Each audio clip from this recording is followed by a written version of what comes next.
నమస్కారం. ఈ రోజుటి కథలోకి వెళ్తే, ఏమిటి పిల్లలిద్దరిని మీ అత్తగారి దగ్గర వదిలి వచ్చావా? ఆశ్చర్యంగా అడిగింది సుజన. నవ్వుతూ తలూపింది వనజ. ఒక్కరోజు అత్తగారి దగ్గర పిల్లవాడిని వదిలి వస్తే మరుసటి రోజు తను వెళ్ళేసరికి తన ఇంట్లో కనిపించే దృశ్యం గుర్తుకొచ్చింది సుజనకి. ఇంటి నిండా తిని పడేసిన కుర్కురే ప్యాకెట్లు, ఐస్ క్రీమ్ కప్పులు, చాక్లెట్ రేపర్స్, మ్యాగీ ప్యాకెట్లు, ఇంకా అలాంటి చెత్త చెదారం. ఇదేమని అడిగితే నువ్వెలాగూ తిననివ్వవు, పోనీలే ఒక్కరోజే కదా అని తీర్కం తీస్తుంది అత్తగారు. పోనీ సరిపెట్టుకుందామనుకుంటే నానమ్మకు నేనంటే చాలా ఇష్టం, అందుకే నాకు ఇష్టమైనవి కొంటుంది, నువ్వెప్పుడు కొనువు, నువ్వు బ్యాడ్ అంటూ కొడుకు మాటలు పిచ్చెక్కిపోతుంటుంది సుజనకు. కొడుక్కి ఏదైనా కాస్త బుద్ధి చెప్పబోయేసరికి అత్తగారు అడ్డం పడిపోతుంటారు. పోనీలే చిన్నపిల్లాడు, పెద్ద అయ్యాక వాడికే తెలుస్తుందిలే అంటూ. అది వాడి మీద ప్రేమో లేక తనను సాధించడమో ఇప్పటికీ అర్థం కాదు సుజనకు. పోనీ పిల్లవాడిని తనతో తీసుకుపోదామంటే ఎల్కేజీ యూకేజీలకే క్లాసులు పోతున్నాయి, ఇలాగైతే కష్టం అంటూ టీచర్ల గొడవ. అలాగని ఏ ఫంక్షన్లకు వెళ్ళకుంటే ఒక చిన్న ఫంక్షన్కు వెళ్ళలేకపోతే ఈ జీవితం ఎందుకన్నా నిరాశ నిస్పృహలు. ఈ బాధలు పడలేక ఉన్న ఆ ఒక్కడిని ఈ మధ్యనే హాస్టల్లో జాయిన్ చేసేసింది. భర్తకు ఇష్టం లేకపోయినా ఒక్కొక్కసారి అనిపిస్తుంటుంది, చదువు మధ్యలో మానేసి పెళ్లి చేసుకొని జీవితంలో ఏం సాధించింది తను? ఏది చేయబోయినా ఇంట్లో అత్తగారి అడ్డం, పోనీలెత్తు పెద్ద ఆవిడ అంటూ భర్త వత్తాసు. ఏమిటో ఈ జీవితం, ఏదో అసంతృప్తి. అందరూ చాలా ఆనందంగా ఉన్నారనిపిస్తుంది, తనెందుకు అలా ఆనందంగా ఉండలేకపోతుంది? ఏమిటే అంత దీర్ఘాలోచనలో పడిపోయావు? వనజ మాటలకు ఆలోచనల నుండి బయటపడింది సుజన. స్నేహితురాళ్ళిద్దరూ చాలా కాలానికి ఒక పెళ్లిలో కలుసుకున్నారు, అందుకని మాటలు తరగడం లేదు. వనజకేమో మరి కాసేపట్లో విడిపోతామంటే సుజనకు ఇప్పటి నుండే బెంగ మొదలైంది. పెళ్ళైన ఇంతకాలానికి తను తనలా స్నేహితుల మధ్య నవ్వుతూ తుళ్ళుతూ గడిపి మళ్ళీ నిస్సారమైన తన జీవితంలోకి వెళ్ళాలంటే ఏడుపు వస్తోంది. మా ఇంటికి రావచ్చు కదా, 4 రోజులుండి వెళ్దు కానీ సడన్గా అంది వనజ. అనడమే కాదు, పోరు పెట్టి సుజన వాళ్ళ ఆయనకు ఫోన్ చేసి మరీ ఓకే అనిపించింది. సుజన ఆనందానికి పట్టబగ్గా లేవు. తీరా వెళ్ళాక చూస్తే సుజన ఇంటికి భిన్నంగా లేదు వనజ ఇంటి పరిస్థితి.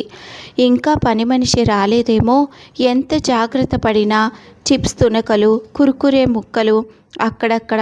నవ్వుతూ చూసింది వనజ వాళ్ళ అత్తగారిని. ఏదో పిల్లలు అడిగారని తాను నవ్వుతూ చెప్పారావిడ. ఇంకో వారం వరకు వాళ్ళవి అడగకుండా చూడాల్సిన భారం మీదే మరి. నవ్వుతూ అత్తగారి మీద బాధ్యత పెట్టేసింది వనజ. అదే తన ఇంట్లో సీను గుర్తొచ్చింది సుజనకు. తిని పాడేసిన స్నాక్స్ ప్యాకెట్లు ఇంటి నిండా. అవి చూస్తే తనకు కోపం నషాళానికి అంటుతుంది. అసలు తనకు కోపం తెప్పించాలనే అత్తగారు అవి తీయకుండా అలాగే ఉంచుతుందనిపిస్తుంది. ఇక అక్కడితో యుద్ధం మొదలవుతుంది. ఈ చెత్తంతా వాడికి పెట్టొద్దన్నానా?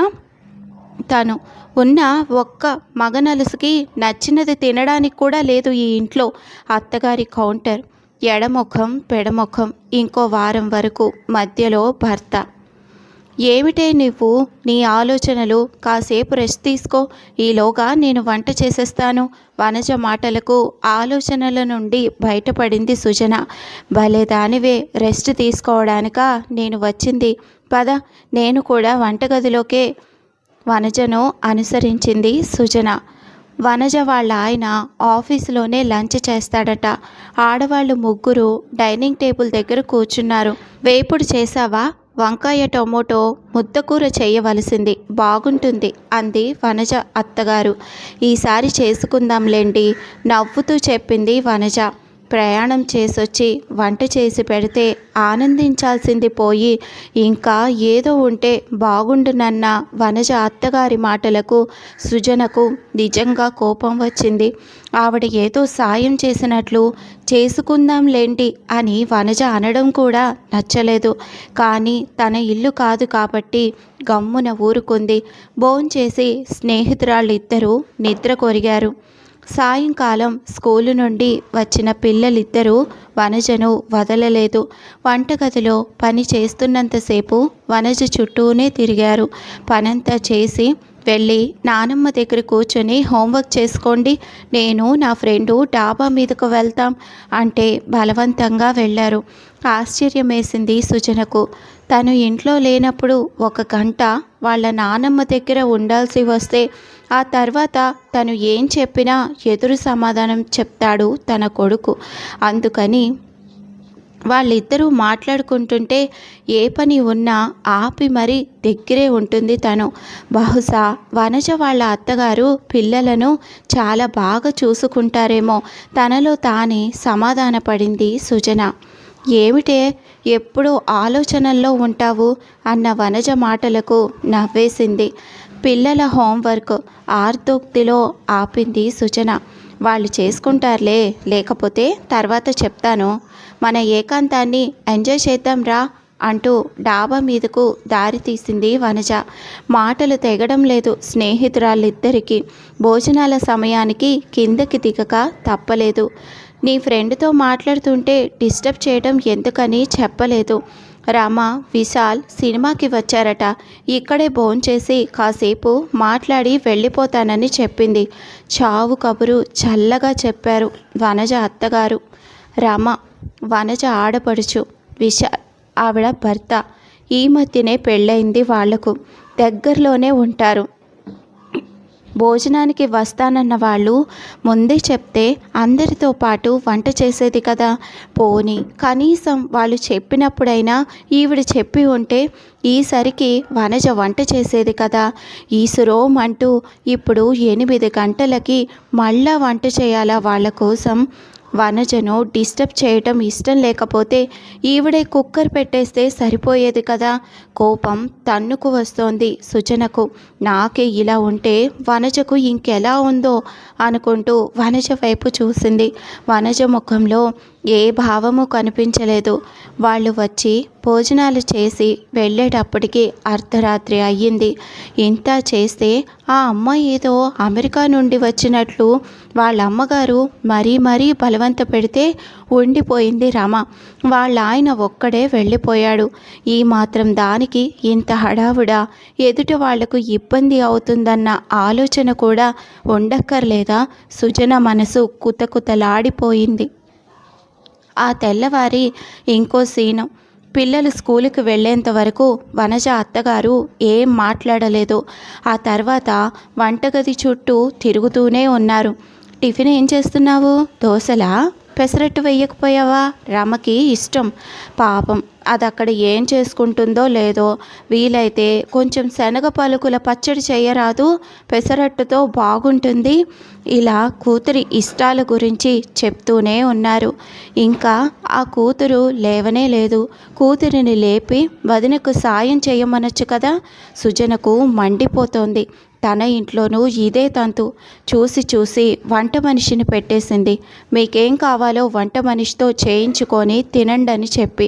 దానికి అత్తగారు ఎంత గొడవ చేసింది. వంటగదిలో అరగంట పనికి 6,000 ఆ వంట మనిషి ముఖాన పోయాలా అని. అంతగా బాధ అనిపిస్తే మీరే ఆ అరగంట వంటగదిలో గడపండి అని సమాధానమిస్తే గింజుకుపోయింది. వనజకి కూడా ఇదే సలహా ఇవ్వాలి నిర్ణయించుకుంది సుజన. వనజ వంటగదిలో నానా హైరానా పడుతుంటే వాళ్ళ ఆయన రఘు గది నుండి బయటకే రాలేదు.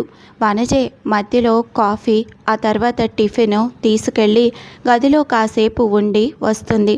గదిలో ఆ మహానుభావుడి అవసరాలేవి తీరుస్తుందో మరి. గదిలోకి తెప్పించుకోపోతే వచ్చి డైనింగ్ టేబుల్ దగ్గర తినొచ్చు కదా.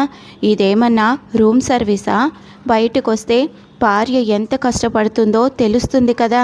అబ్బే అంత పాట వీళ్ళ అవసరాలు తీరితే చాలు, ఇంకేమీ పట్టించుకోరు.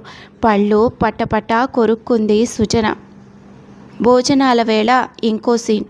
కూతురేదో చంద్రమండలం నుంచి దిగొచ్చినట్టు వాళ్ళ అమ్మగారు చేసిన హడావిడి అంతా ఇంత కాదు.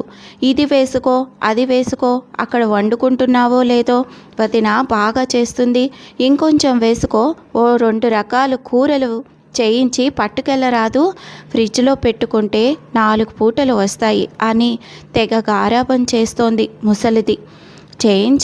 చేయించి ఎవడు చేస్తాడు? ఈవిడ కూతురు లాంటిది కాదా కోడలు? కోడలితో ఎంత పనైనా చేయించవచ్చా? మండిపోయింది సుజనకు. సాయంకాలం రఘు తొందరగా వచ్చేశాడు. కాఫీ పట్టుకొని గదిలోకి వెళ్ళింది వనజ. బజ్జీలు వేయమంటాను వదినను, నీకు ఇష్టం కదా, జంతికలు కూడా కొద్దిగా చేయమంటాను, ఇంటికి తీసుకెళ్ళు, 4 రోజులు తినొచ్చు కూతురికి చెప్తూ వాళ్ళ అత్తగారు హడావిడి పడిపోతున్నారు. ఆ మాటలు విన్న సుజనకు ఆ బజ్జీలో జంతికలో మీరిద్దరూ కలిసి చేయొచ్చు కదా, ఖాళీగానే ఉన్నారు కదా అనేయాలన్నంత చిరాకు వేసింది. ఏదో ఫ్రెండ్తో 2 రోజులు గడిపితే ఇంట్లో గొడవలు మర్చిపోతానని వస్తే రామేశ్వరం వెళ్ళినా శనీశ్వరం వదలలేదన్నట్టు ఇక్కడ అత్తగారి ఆరళ్ళే. ఎక్కడైనా కోడలితో చాకిరీ చేయించడమే. ఈ కోడళ్ళ జీవితాలు ఎప్పుడు బాగుపడతాయో. ఇంకెందుకు ఇక్కడ, మా ఇంటికి పోతాను ఉక్రోషంగా అనుకుంటూ వనజకు చెబుదామని వనజ వాళ్ళ ఆయన గదిలో ఉన్నారన్న సంగతి మర్చిపోయి దగ్గరగా ఉన్న తలుపులు తెరిచి గదిలోకి వెళ్ళబోయి లోపల వాళ్ళిద్దరినీ చూసి చప్పుడు కాకుండా తలుపులు దగ్గరికి వేసి వెనుతిరిగింది సుజన. 4 రోజులు నాతో గడుపుతామని వచ్చి అప్పుడే తిరుగు ప్రయాణం అంటున్నావేమిటి? ఏమైంది నీకు? లాలనగా అడిగింది వనజ. ఏముందే, అక్కడికి ఇక్కడికి తేడా ఏమీ లేదు నీరసంగా అంది సుజన. తేడా ఏమీ లేదా? కొంటెగా అడిగింది వనజ. గదిలో తాను వాళ్ళిద్దరినీ చూసినట్టు వనజ గ్రహించిందా ఏమిటి? బిత్తరపోయింది సుజన. చెప్పవే, మరింత కొంటెతనంతో అడిగింది వనజ. వాళ్ళ ఆయన దగ్గరకు తీసుకుంటే గారాలు పోతోంది వనజ. ఆ విషయం తను చూశానని ఎలా చెప్తుంది వనజతో? డైలమాలో పడింది సుజన. చెప్పవే, రెట్టించింది వనజ. దాంతో బాగా మండింది సుజనకు. ఏమిటే నువ్వు నీ గొప్పలు? మీ ఆయన దగ్గరకు తీసుకోగానే వంటగదిలో బండ చాకరీ చేశానన్న విషయం మర్చిపోవడమే గొప్ప? కినుకుగా అడిగింది సుజన. లేకపోతే ఆ బరువంతా నెత్తిన పెట్టుకొని మా ఆయన దగ్గర ఉండమంటావా? ప్రశ్నించింది వనజ. అది తన ఇంట్లో భర్త అలా దగ్గరకు తీసుకోగానే చాలేంటి సంబడం, భార్యను బాగా చూసుకోవడం తెలియదు కానీ దీనికి మాత్రం తక్కువ లేదు అని విదిలించుకోవడం, చిన్నబుచ్చుకొని ఆయన ఆఫీసుకు వెళ్ళడం గుర్తొచ్చింది సుజనకు. అయినా నాకు తెలియక అడుగుతాను, భార్య వంటగదిలో ఎంత అవస్థ పడుతుందో ఈ మగవాళ్లకు అక్కర్లేదు కానీ గదిలో మాత్రం ముద్దు మురిపాలు తీరిపోవాలి అక్కసుగా అంది సుజన. భార్యాభర్తల మధ్య అవి ఉంటే చాలు, బయట ఏం జరిగినా ఎంత జరిగినా మర్చిపోవచ్చు నవ్వుకుంటూ బదిలిచ్చింది వనజ. సరే, ఒకటి అడుగుతాను చెప్పవే. పనంతా నువ్వు చేసుకుంటుంటే మధ్యలో మీ అత్తగారు వచ్చి అది చెయ్యి ఇది చెయ్యని అంటుంటే నీకు కోపం రాదా? నాకైతే మండిపోతుంది. పాత జ్ఞాపకాలు గుర్తుకొచ్చాయేమో ఘాటుగా అడిగింది సుజన. కోపం తెచ్చుకొని నా మూడు నేను పాడు చేసుకోలేను. వాళ్ళేదో అన్నారని వీళ్ళేదో అన్నారని ఆవేశపడుతూ ఆ బరువంతా నా నెత్తిన పెట్టుకొని నా ఆనందాన్ని పాడు చేసుకోను. మా అత్తగారు నన్నేదో అన్నారని నేను అనుకుంటే అది నా నెత్తిన బరువై కూర్చుంటుంది. పెద్ద ఆవిడ చాదస్తానికి ఏదో అన్నారులే అనుకుంటే ఆ మాట దూది పింజలా తేలిపోతుంది. ఇన్నాళ్ళు అందరికీ వండి పెట్టిన మనిషి ఇప్పుడేదో తినాలని అనుకుంటే ఓపికన్న రోజు వండి ఓపిక లేనప్పుడు తర్వాత చేసుకుందామంటే మన సొమ్మేం పోతుంది? ఆవిడ మాట కొట్టేయలేదని ఆవిడ సంతృప్తి పడతారు బదులిచ్చింది వనజ. ఇంకో మాట అడుగుతాను చెప్పవే. నీ పిల్లలు మీ అత్తగారి దగ్గర ఉంటే ఆవిడ వాళ్ళకి నీ మీద లేనిపోనివి చెప్తారన్న భయం నీకుండదా? మనసులో సందేహాన్ని వెలుబుచ్చింది సుజన. పిల్లలకు చిన్నప్పటి నుండి మంచేదో చెడేదో నేర్పిస్తే ఎవరేం చెప్పినా వాళ్ళు పట్టించుకోరు. అన్ని రకాల మనస్తత్వాలు వారితో మెలిగేలా, ఎవరైనా చెడు చెప్తే గ్రహించుకునేలా పిల్లలను మానసికంగా సిద్ధం చేయాలి. అప్పుడు పిల్లలు ఎవరి దగ్గరున్నా ఏ భయమూ ఉండదు. అయినా మా అత్తగారు నాకేమైనా శత్రువా, నా మీద చాడీలు చెప్పడానికి నవ్వుతూ అంది వనజ.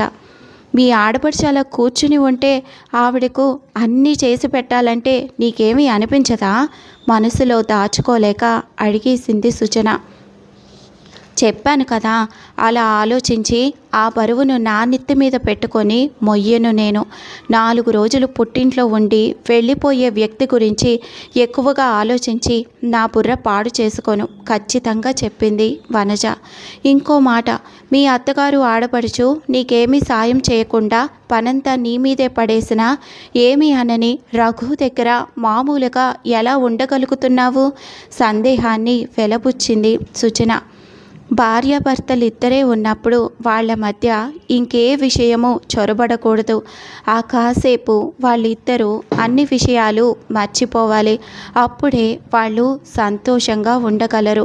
మన జీవితాన్ని మనకిష్టమైన రీతిలో మలుచుకోవాలన్నది నిజమే.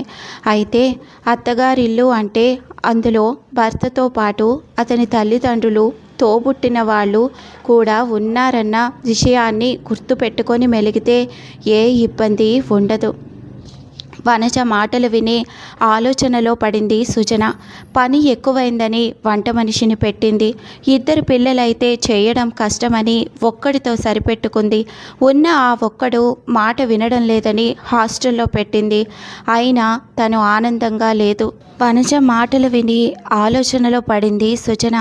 పని ఎక్కువైందని వంట మనిషిని పెట్టింది. 2 పిల్లలైతే చేయడం కష్టమని ఒక్కడితో సరిపెట్టుకుంది. ఉన్న ఆ ఒక్కడు మాట వినడం లేదని హాస్టల్లో పెట్టింది. అయినా తను ఆనందంగా లేదు. తన ఇంట్లో పరిస్థితులే వనజ ఇంట్లో కూడా. అయినా వనజ ఆనందంగా ఉంది. 2 పిల్లలను చూసుకుంటూ కూడా. మరి తేడా ఎక్కడ ఉంది? అత్తగారు, ఆడపడుచు వాళ్ళనే మాటలు, వాటి గురించే నిరంతరం ఆలోచిస్తూ వాటికే ప్రాధాన్యం ఇస్తూ ఆ ఆలోచనల బరువు కింద నలిగిపోతోంది తాను. అత్తగారు ఏదైనా అంటే పెద్ద ఆవిడేలే అని ఈజీగా తీసుకోవడం మర్చిపోయి ప్రతి క్షణం తను బాధపడుతూ వాళ్ళని బాధ పెడుతుంది. వాళ్ళలా ఎందుకున్నారు, ఎందుకు అలా మాట్లాడుతున్నారు అని గింజుకోవడం మాని తను ఎలా ఉంటే సరిపోతుందో వనజను చూస్తే అర్థమైంది ఇప్పుడు. ఇంకొకరి చేతలు మన జీవితాలను ప్రభావితం చేయకూడదన్న ఆలోచన రావడంతో మనసు తేలికై ఇంటి మీదకి దృష్టి మళ్ళింది. ఇంకోసారి మళ్ళీ వస్తానులేవే, ఈరోజు మా ఇంటికి వెళ్ళిపోతాను, శాంతించిన మనసుతో బ్యాగు చేతిలోకి తీసుకుంటూ చెప్పింది సుజన.